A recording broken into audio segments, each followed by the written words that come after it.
Well, good evening. Welcome back. A little trace of rain this afternoon. Not really measurable, but it's just a little wet, and we'll take whatever we can get.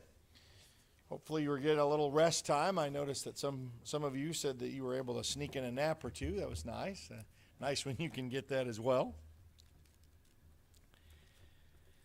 I don't have to remind you, I'm in a selected group here because I know there's three categories of this subject that we've just come off of tax season once again.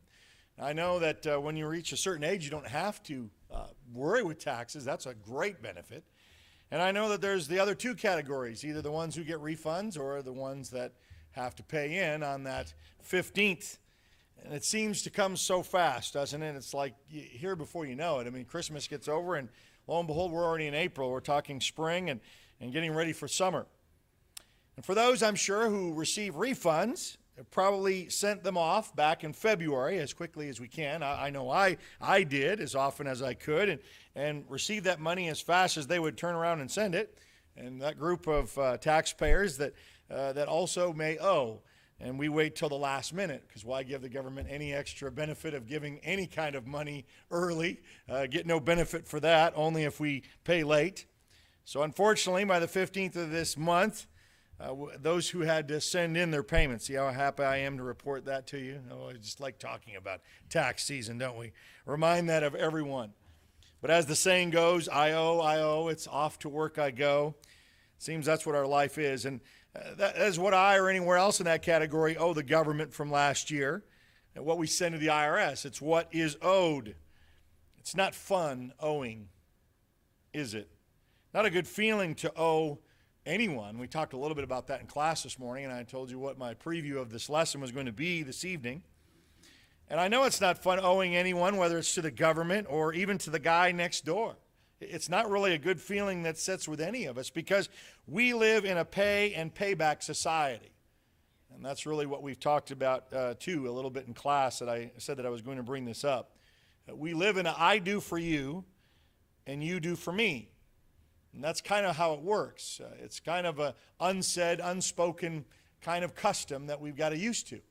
And that's why so many of us get shut off of even taking any kind of support at all. It's why also so many can, on one hand, feel entitled by saying, well, you owe me. That's what we hate to even hear that. I mean, we do something out of that, and then someone is going to be entitled for some kind of repayment. And that's why so many of us don't even like to go down that road. Well, why so many don't want to have anything done for them, even if it was done out of genuine, sincere, true love and kindness. Because deep down, whether they say it or not, we feel, dare I say, that I would owe them. It's a feeling, kind of a pride that I can also be on the other side, that I can do without anyone's help. And I don't want to ask for help because I may have to pay back somehow or some way. Someone may offer something to us and say, take this, you don't owe me anything, really. But the overall thought and fear is deep down, yeah, but I feel that way. I feel indebted. I feel that I owe them. And that's in our mind. It's kind of inescapable, and that we have this feeling that we need to repay, especially out of someone. Even though if we're giving all the time, we really wouldn't worry about that, especially if it's a nice thing. But it seems like the nicer the gift that we receive, then we also get the feeling even more. So we stop oftentimes with so many blessings on both sides of giving and receiving because of the culture that we live in. Well, Paul actually talks a little bit about taxes and owing in Romans 13, starting with verse 5. If you want to turn there for a reference, that's kind of where I got this one verse that I want to talk about. It doesn't have to do with taxes, but he wants to relate it to what we all understand about owing something and what we owe it to ourselves for one another. And I was thankful, and maybe you heard my class references, that Charles picked a lot of songs about love, that God is love and our love for each other. It says, starting in verse 5, therefore it is necessary to be in subjection, not only because of wrath, but also for conscience sake. Now there's another lesson for another time, that one sentence alone, why it's necessary to be in subjection over the rule that we are under. There's no reason why we can't criticize some of the rule that we're under, but it's when we we go against that out of being subject to it. And I hear so many challenges to that on every level, not just in the government level. But it's not only because of wrath, but it's for conscience sake. It's what we should be doing, is be under subjection. How will we ever obey God if we're subject to no one? And that's plain and simple in a society now that we all are basically our own gods, because we've all determined what's right and wrong, and I'm not going to be subject to the Bible, and I'm not going to be subject to what God says. It's what I feel, and what I feel is right, and that's kind of where we are in our culture today. Like I said, that's for another time. That really wasn't even my lesson for tonight. But verse 6, picking up, therefore, because of this, you also pay taxes. See, we're under subjection, and because of this, boy, isn't it amazing? That was written some 2,000 years ago, and not much has changed. We're still under subjection or a government, and that's why we also have to pay taxes. For rulers are servants of who? Of God, devoting themselves to this very thing. Render to all what is due to them. Tax to whom tax is due. Custom to whom custom, fear whom to fear, honor whom to honor. We don't do a lot of that much anymore either in this country, and that's a shame. A lot seem to hate authority, despise it, mock it. We don't honor any kind of customs. We don't fear whom to fear. I've heard everything about making fun of police officers to judges. I mean, we don't honor any of them. They're all a joke, from politicians. And why even listen to them? Why even be subjection under them? Because God says, out of conscience sake we do. Because God has placed these individuals in their positions. And we forget that. And we don't even honor who to honor anymore. I mean, even though I may not like it politically, if the President of the United States was to come in here, I would honor that out of my conscience sake, because of the role and the position that he serves. He is the President of the United States. And joking aside, and all political feelings aside, that's honoring who to honor. And so we've gotten some away from that as well, but finding it harder and harder to find any of these days. But verse 8, this is the interesting part of where my talk was for this evening. Owe nothing to anyone except to love one another. For he who loves his neighbor has fulfilled the law. For this you shall not commit adultery, you shall not murder, you shall not steal, you shall not covet. All they're referencing the Old Testament. And if there's any other commandment, we can all bring them all up. It is summed up in this saying, you shall love your neighbor as yourself. Love does no wrong to a neighbor, therefore love is the fulfillment of the law. My lesson really is on a crux of just one verse out of this whole thing. I want us to pay a little more attention to something that is found in verse 8, where he says, owe nothing to anyone except to love one another. Have you ever stopped and thought of that? That I owe it to you to love you, and that you owe it to me to love me, and in spite of me. Because as I mentioned a little bit in this class today, is that a lot of times you're not very lovable. I've seen that. Sometimes I'm not very lovable, and you've seen that. But I owe it to you. I owe it to you to love you. In spite of all of those other things, in spite of all the stuff that goes on. But what's the problem with that today? Well, it's because we put conditions on our love. We love very conditionally. And in fact, that's really the status quo. And Jesus, as we studied in our class this morning, even said, what good is it? If you're only going to love who loves you, the tax collectors even do that. And that was the worst despicable people that we can talk about. And we've gotten away from that too, because our tax collectors are usually behind offices or at courthouses, and they're just doing their job. That's not what these individuals were doing. They were lining their own pockets. They were actually taking above and beyond of what's owed. And so they were despised. They were hated. And so that really drove it home all the more. And so we put conditions on our love, and we most often limit it because our love is special to us.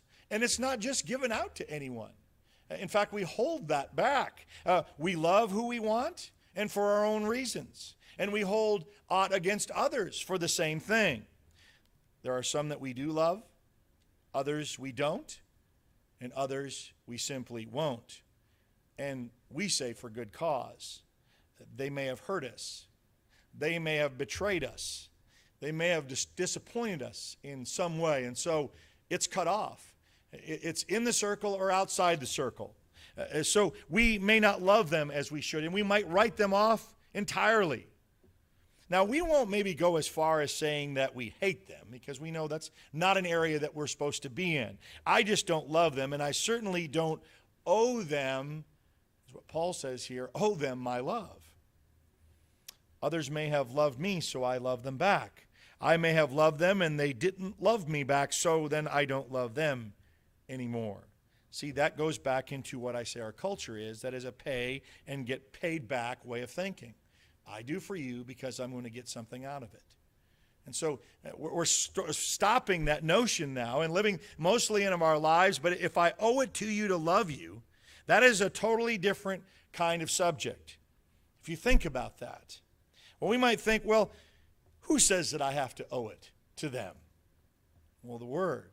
Over and over. I was going to, it would take me beyond the allotted time that I'm given this evening to go over the commands of love. Over and over and over again. But yet we discount many of them. It's loving our neighbor, and not just the ones that we choose to love.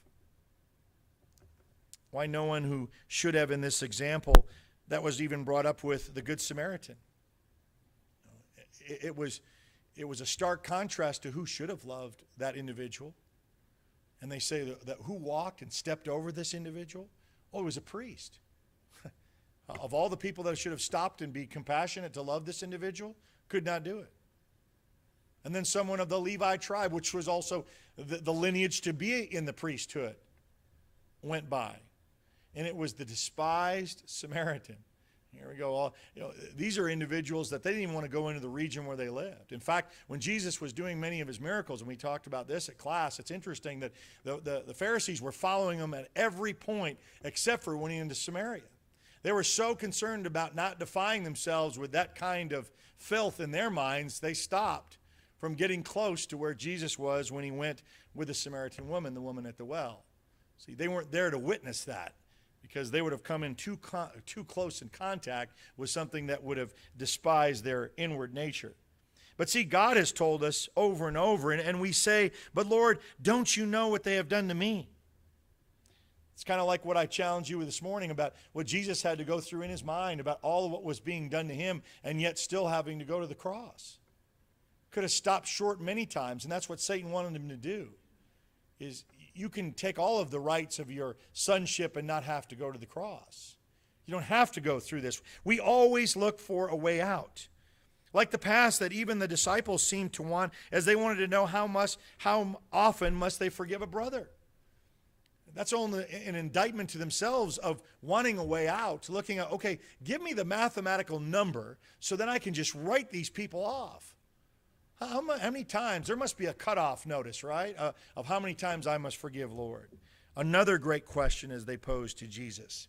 We're looking for a finality, and shame on us if we do, a way out of it. And I really only owe out of all because of what God has done for us. If we can really truly appreciate what the gift that he gave to us was. Showing that he loved us while we were yet sinners, the Bible also says. But see, we're always a special case. Well, of course he loved me, because I love me, and I know me, and I was worth it. You weren't worth it back in the state that you were in before you came to him, because everybody else would have recognized that too. Oh, yeah, but don't you know what kind of scoundrel you were? Don't you know what you were? Don't you kind of know what your past was? That wasn't very lovable.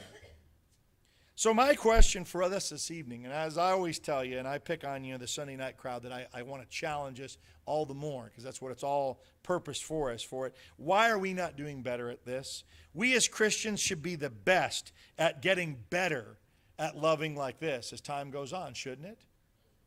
But it doesn't seem like we progress. In fact, some areas we digress, and we have seen that openly as well. Some of us are getting it. And all of us here in this room right now are at all different stages in this area. I know that. But the true facts is because we live in a pay and get paid back society, what's in it for me? And the most part, I know that there are great charitable organizations out there that show love and compassion.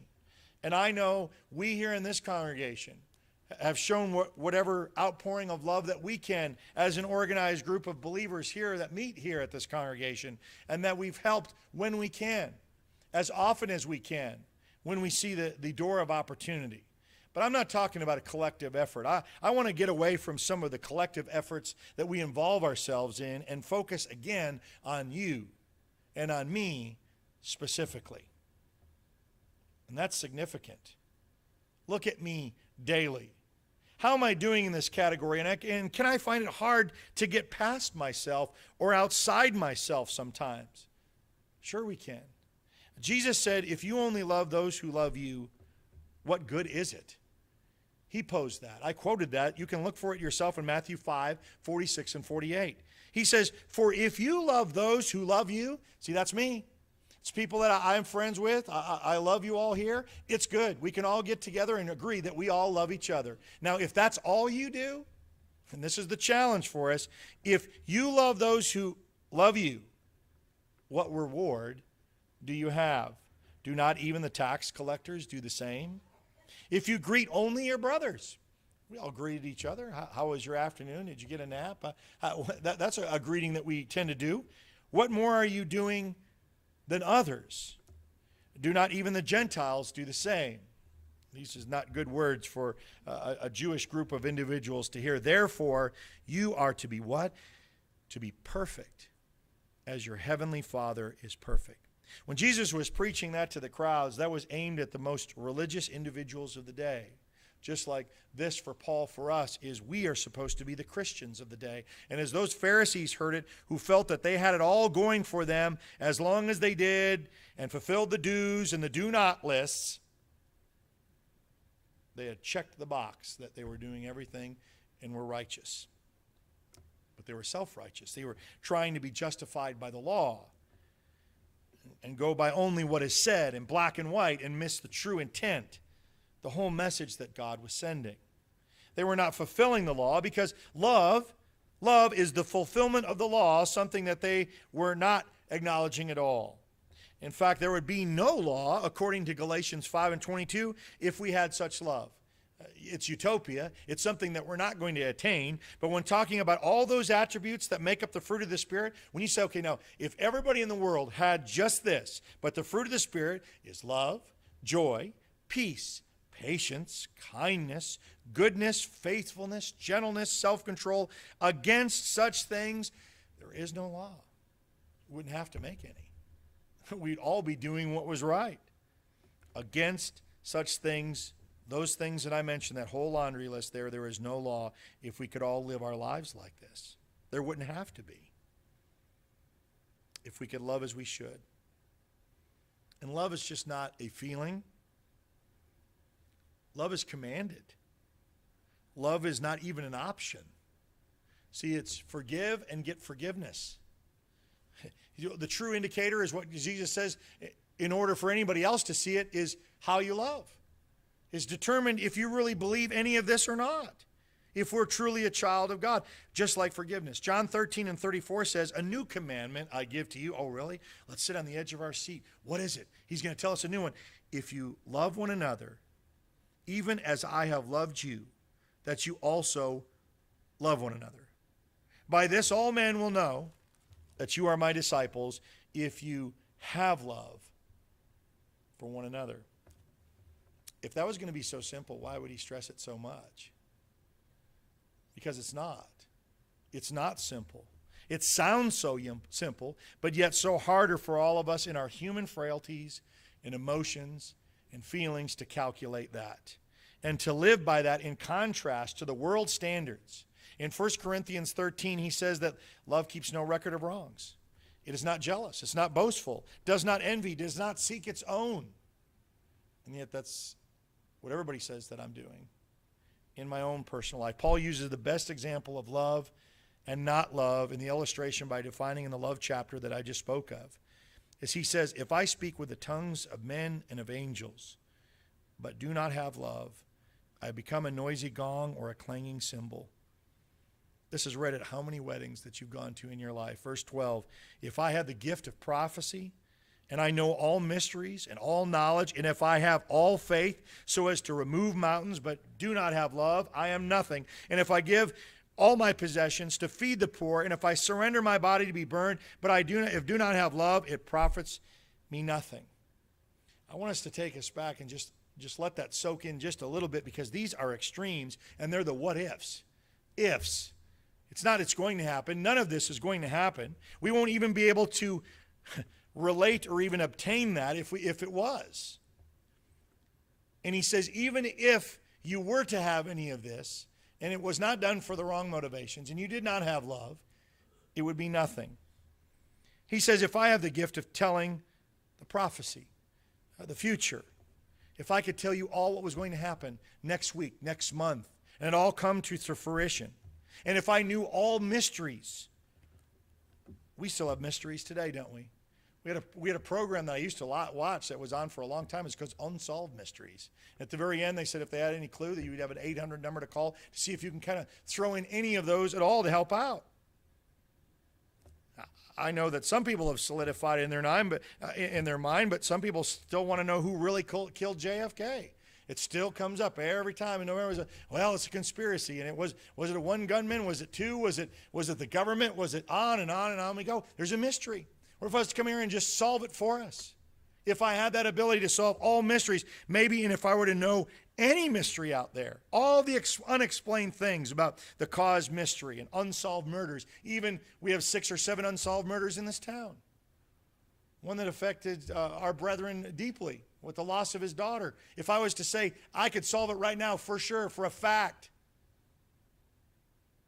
that's a mystery. If I had that ability and everyone would flock to you with all that kind of knowledge, and not just for some, for not just being in the know and not being the town know-it-all, but a little something about everything. I mean, if you were Google. I say that if you don't know what computers are, and if you've never Googled before, Google is what's called a search engine, and it's on the internet, and you can type in the blank of where Google is and ask it anything, and it will send you off to thousands of, and it's amazing. It'll tell you how many hits it was on this subject in a matter of seconds. It brags of itself about how much knowledge it knows. Google kind of knows everything. There's a couple of things that quirky that you got to work through. But even if you were the human Google, someone was to come up and ask you, and you'd have it right then. Have that information. That's where he's talking. If you had all knowledge and a faith so strong to remove mountains, to have them disappear, that kind of image of faith removed. All of these, and do not have the greatest quality of life to ever have and possess, and every one of us have that ability, but we turn it off and on like a light switch. It's love. And we want to put conditions on it. We want to put special categories in it. Love, the greatest kind of giving. And he says, you do that because I loved you. And you're supposed to be a follower of mine. Not, oh, I have love, and I have some people in my life that I love. See, we've already addressed that. If you only love the people that love you, then what reward have you?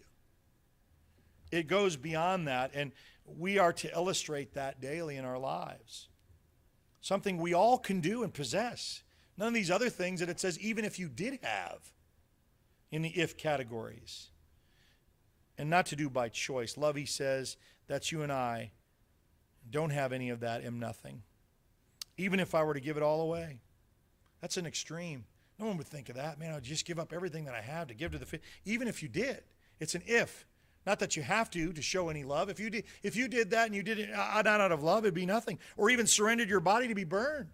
Even the ultimate sacrifice of giving your own life. Again, extremes. All to not have loved like this, that we all possess. It's not what it's talking about, finding a person that out there that has never loved or never had it and never will. It's the love of what's described, and if we don't attain it, if we can't get to it, it profits us nothing, even if we were to get in any of these categories. I compare that to what God says, if you were to gain the whole world and what? Lose your soul? See, again, that's an extreme. We don't have the ability to gain the whole world. None of us will. But it says, even if you were, It's trying to put the value in the contrast of what it's all about. Endlessly could say, well, I don't even know, I can't even fathom what it would be like to own a world. No, you can't. But even if you were, and lose your own soul, it would profit you nothing. The same kind of contrast as Paul mentions, but the illustration is you could lose your soul. There again, it profits you nothing. You can add it all up, and it's zero. But there was a lot of value up on that top end of it. Yeah, there was. But not on the bottom half of it. Same with everything temporal. We're not taking it with us. And as I know, sadly, as we get older, the less we care about all that stuff. I want to share with you that we were recently visiting an older member in a retirement home. And as I sat there and visited with her, she had collected a lot of things over the course of her life, I'm sure. And she expressed that she left a lot of it to family without really much concern. Had a decent-sized home and some storage, and now in a small one-bedroom setup with a small kitchen and a bathroom. And as I looked and could see all of what she owned at this time, all that was left was a chair, a bed, maybe some small books, and some small mementos on the wall. I say, what a great perspective. Not taking it with you. Not wanting to have bigger U-Hauls and semis that have to be moved when we go anywhere. See, when we get to that stage of life, when we get older, it boils down to a few boxes. Few boxes, that's all. And then we're left with the ultimate one-person box that we leave this world in. Nothing else to take with us. We leave it all behind, but our love can last past our lifetimes. As the people that have loved you, and we have commented on it, I was taken back by, Pat and I were looking at some old bulletins from the past. It was back in 1989, and I was looking at all the names, and we talked about people that had moved on and people that had passed on and people that had left legacies in this congregation. See how that love outlasts your life?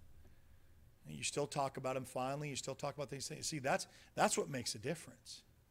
All that other stuff, the small old bit in the paper, the little memorial service that is given to each one of us when we leave. But can we start the true grasp of the nature of really what's important here? What the Lord is trying to tell us? And by me owing you, that love can last forever.